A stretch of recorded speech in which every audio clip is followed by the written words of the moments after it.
goûter à la durée de sa vie. Qui par ses inquiétudes peut rendre blanc ou noir de ses cheveux. Ne t'inquiète pas, car Jésus est là. Il garde tes pas le long du chemin, il te conduira dans l'éternité. Bon dimanche, vous allez bien tous?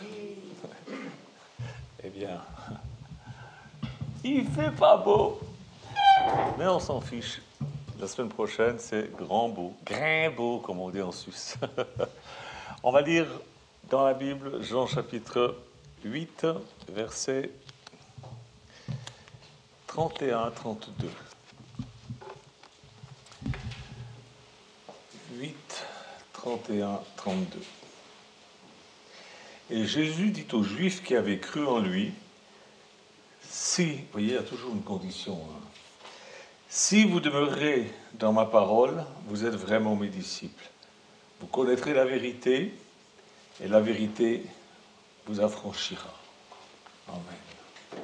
Jésus, je te prie que tu m'aides à faire comprendre ce que tu m'as inspiré à chacun et chacune. Merci Jésus. Amen. De tout temps, et aujourd'hui plus que jamais, il y a des gens qui déclarent, des terriens qui déclarent qu'il n'y a pas de vérité, que en fait chacun a la sienne, que la vérité c'est quelque chose de relatif, c'est une valeur relative et pas une valeur absolue. Je ne suis pas d'accord avec ça. Pour moi, la vérité et le mensonge sont deux valeurs, des faits qui existent en tant que tels. La vérité n'est pas relative au niveau des faits. Elle peut l'être seulement au niveau du ressenti. Pensez-y. Parce que chacun de nous a une représentation du monde. Mais les faits sont indéniables. Bon, il faut dire que certains faits peuvent être cachés par certaines personnes, cela en raison de la manipulation, des jeux de pouvoir. Et dans l'Église, il peut y avoir des attaques de la part de personnes internes qui se placent en concurrent.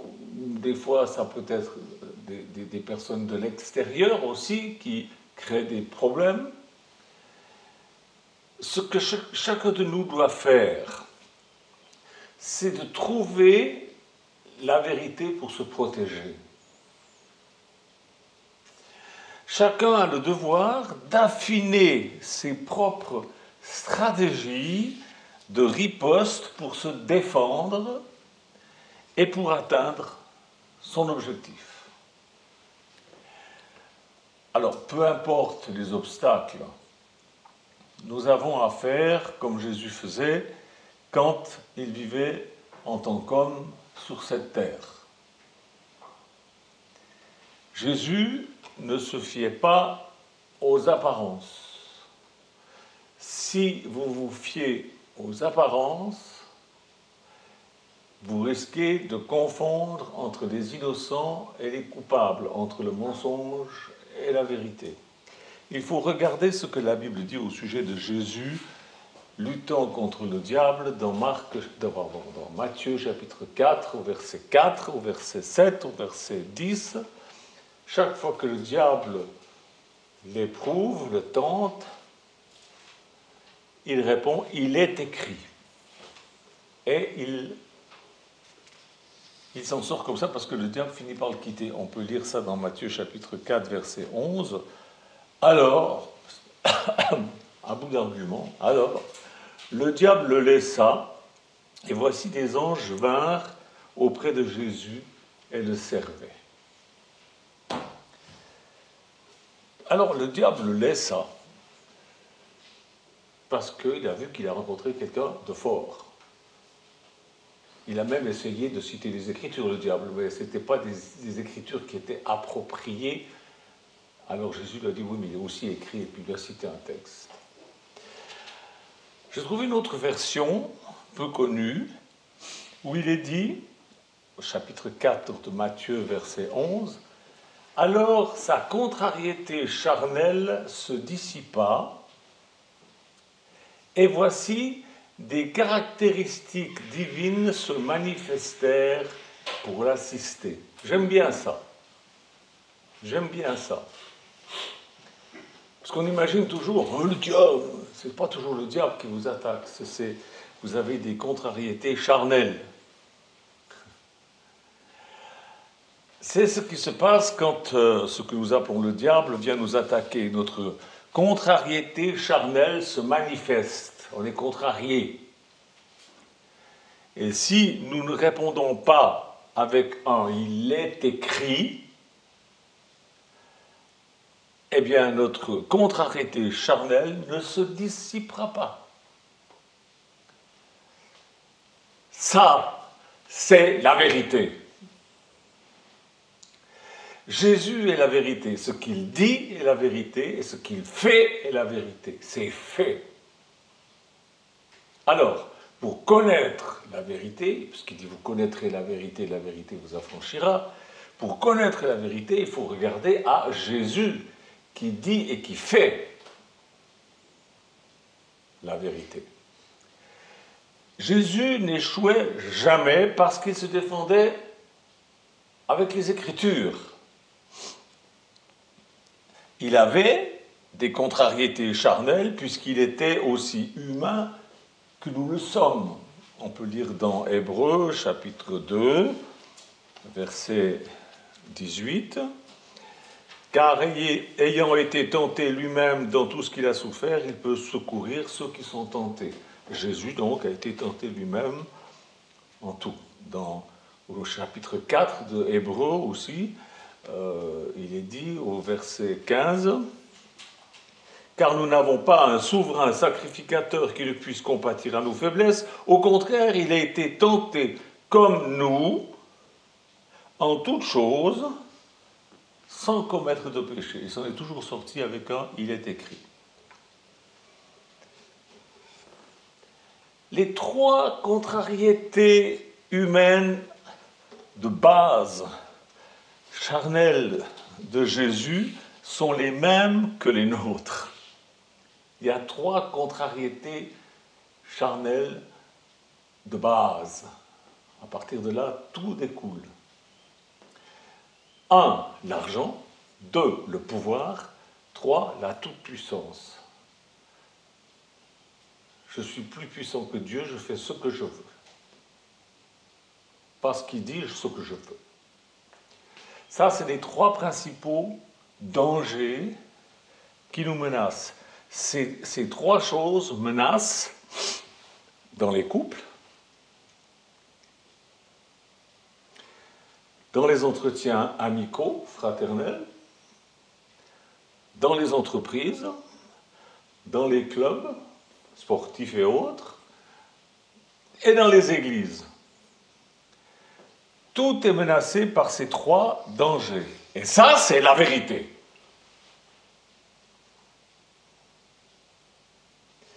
Si vous résistez au diable, disons-le, à vos contrariétés charnelles, arrêtons de mettre le diable à toutes les sauces.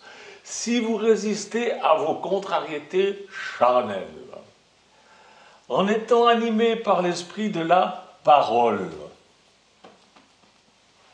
le diable va vite se décourager. Dans Jacques, chapitre 4, verset 7, il est dit « Soumettez-vous donc à Dieu, c'est-à-dire à ce qu'il dit,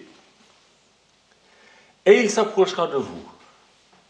Nettoyez vos mains, pécheurs, purifiez vos cœurs, hommes irrésolus.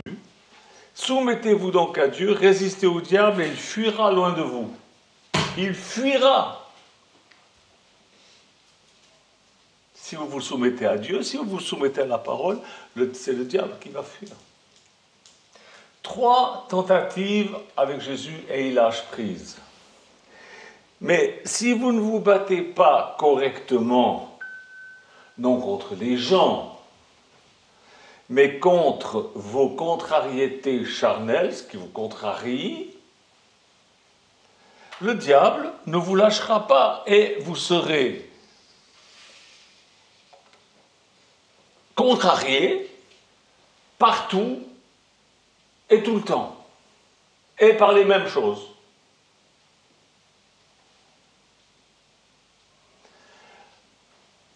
La photo que j'ai mise pour illustrer ma prédication, c'est moi. Je suis sur cette photo, je suis sur une terrasse, à l'endroit précis où j'ai gagné contre ce qui me contrariait, contre ce qui contrariait ma chair. C'est à cet endroit-là, que vous voyez sur la photo, que j'ai pris la décision de renoncer à tout pour la 2e fois. La première fois, j'ai renoncé à tout en 1977 avec mon épouse, quand on a entendu le message de la vie communautaire, on a tout vendu, on a tout mis ensemble avec les frères et sœurs qui voulaient bien marcher avec nous. Ça, c'était en 1977. Et puis, à partir de 1977, je ne suis pas resté comme ça. J'ai vécu. Et j'ai construit une communauté avec l'aide de Dieu, avec l'aide de ma femme, avec l'aide des frères. Et là, sur cette terrasse, j'ai renoncé à tout ce que j'avais construit depuis 1977. J'ai pris le risque de tout perdre. Le château, mon ministère, la crédibilité que j'avais auprès de certaines personnes, mon influence, en fait, tout. Et c'est là que le diable a perdu, c'est là que ma contrariété charnelle a commencé à se dissiper.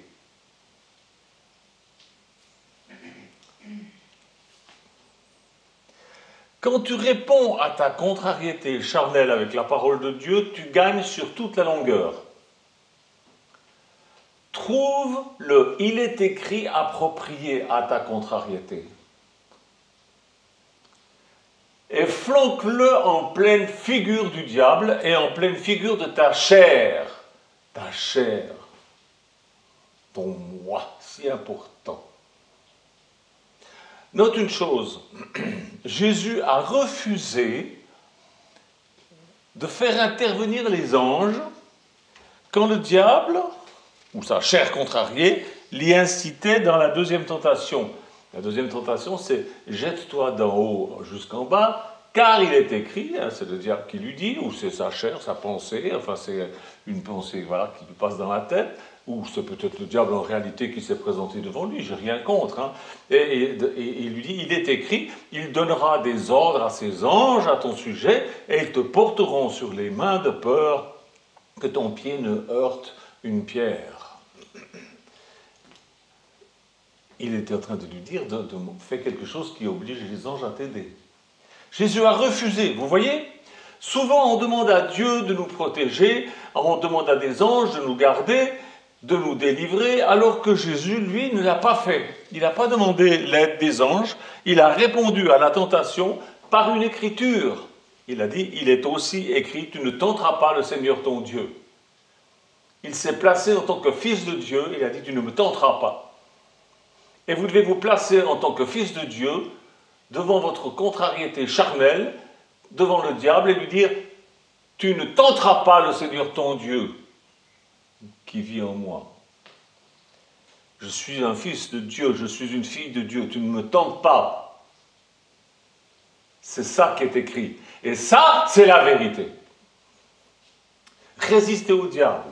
Résistez à tes contrariétés charnelles et le diable fuira loin de toi. Et seulement après que tu aies résisté par un « il est écrit », que tu vas trouver, c'est à toi de le chercher. Il faut que tu le trouves. C'est pour ça que je vous dis, lisez la Bible. Eh bien, les anges, une fois après que tu aies dit « il est écrit », que tu as compris quel est le « il est écrit » qui est approprié à ton sujet, à ta contrariété, une fois que tu l'auras compris, les anges viendront te servir. Des caractéristiques divines se manifesteront en ta faveur pour t'assister.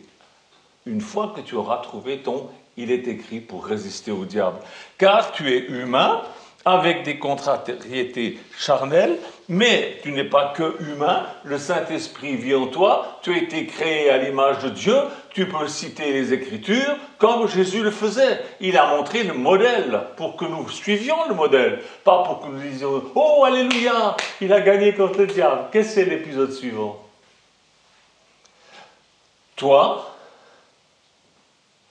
il t'est juste demandé d'exercer ton autorité en te servant des Écritures.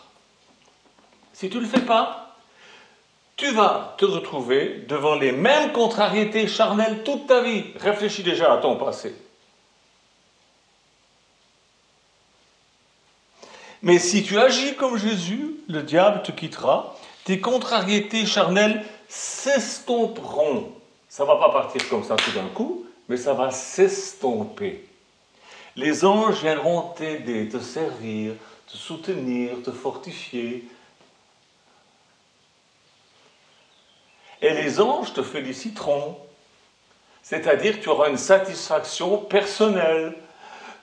Tes caractéristiques te rendront fier de ta réussite. Tes caractéristiques divines, celles qui sont en toi. Vous voyez, résister au pire travers de la nature humaine, de la nôtre et de celle des autres, parce qu'il y a aussi des casse-pieds qui te contrarient.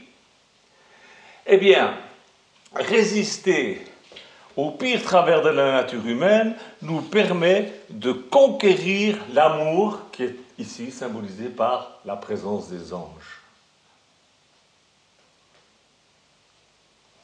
La puissance de l'amour, le développement des côtés positifs de ton être, de ta vie, tout ça, ça va se manifester une fois que tu auras trouvé le « il est écrit » et non pas tes excuses. Et ça, c'est la vérité. Jésus est notre exemple. Jésus est la parole, Jésus est sa façon de vivre, et tout ça c'est un modèle, c'est le modèle parfait. Notre nature humaine peut être contrariée. Jésus, là, ça s'est passé dans le désert en 3 fois, et puis il l'a lâché, parce qu'il a vu à qui il avait affaire. Il faut que le diable sache à qui il a affaire. Il faut que vous lui montriez. Et Jésus, il a gagné quoi? La liberté. La liberté.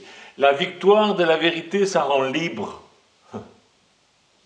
Ça rend libre. Et ça, c'est la vérité. C'est pourquoi Jésus dit, je suis la vérité. Je suis le chemin et je suis la vie. Si tu marches avec Jésus, si tu suis le Seigneur Jésus-Christ, le modèle, tu es dans la vérité. Ce n'est pas être dans l'Église qui est important, c'est être dans Jésus. Les Africains ont tous tellement peur du diable, quand ils sont chrétiens, ils n'osent plus aller dans leur village parce qu'ils se disent « ma grand-mère qui est un peu sorcière, elle va me jeter un sort ». C'est des balivernes, c'est des idioties, c'est pas possible. Si tu es en Jésus, le diable ne peut rien faire contre toi. Parce que tu as il est écrit, tu le sais, c'est écrit. Il ne peut rien faire contre toi.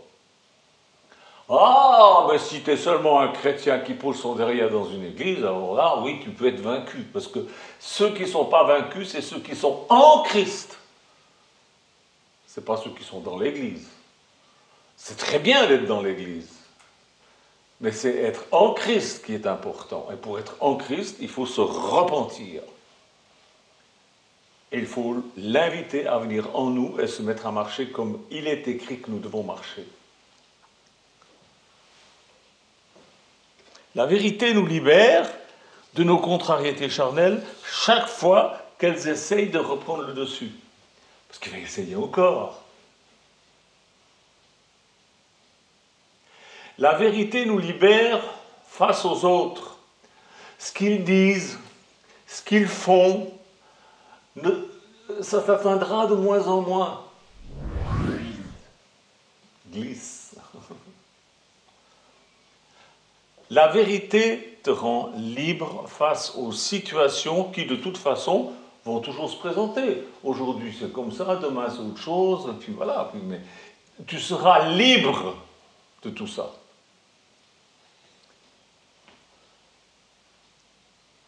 Tu seras libre parce que toi, tu as le secret. Et tu es en marche sur le chemin. Tu as la parole de Dieu. Tu cherches dans la parole de Dieu. Il est écrit approprié. Et comme dirait Raphaël le Gitan, tu prends cette parole, tu te mets face au diable et tu lui la fous dans la gueule. Amen. Ne te laisse pas avoir. Ne te laisse pas avoir. Que Dieu te bénisse. Père, je te le prie dans le nom de Jésus-Christ, que ce que j'ai dit puisse être pris pour la vérité, parce que c'est la vérité. Maintenant, je l'ai dit, et ceux qui vont l'écouter, ceux qui l'écoutent maintenant, ils le savent. Merci Jésus. Amen. Amen. Dieu vous bénisse.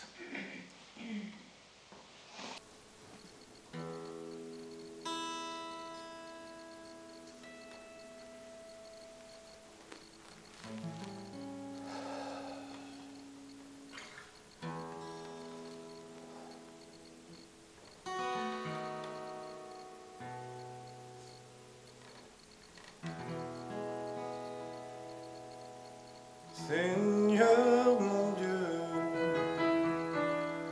c'est le bonheur pour toujours.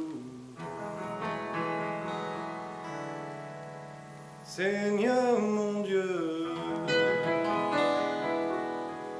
tu remplis mon cœur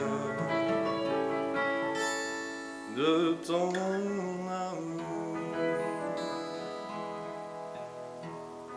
tu as sonné l'heure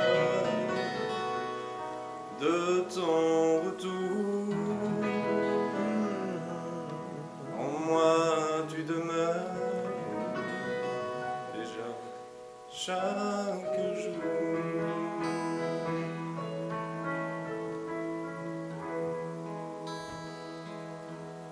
Seigneur mon Dieu, c'est le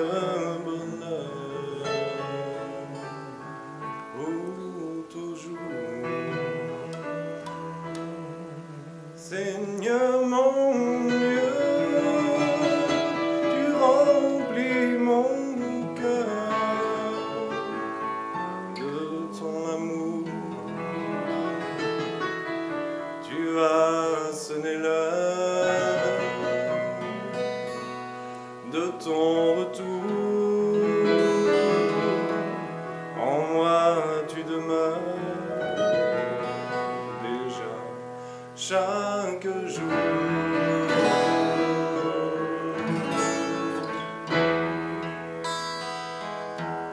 Seigneur mon Dieu, c'est le bonheur pour toujours. Seigneur mon Dieu,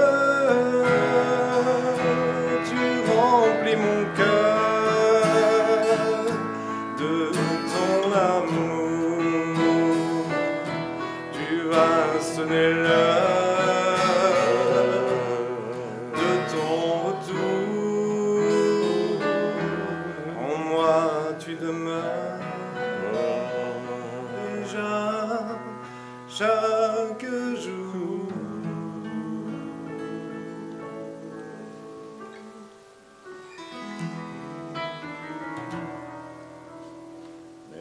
beaucoup.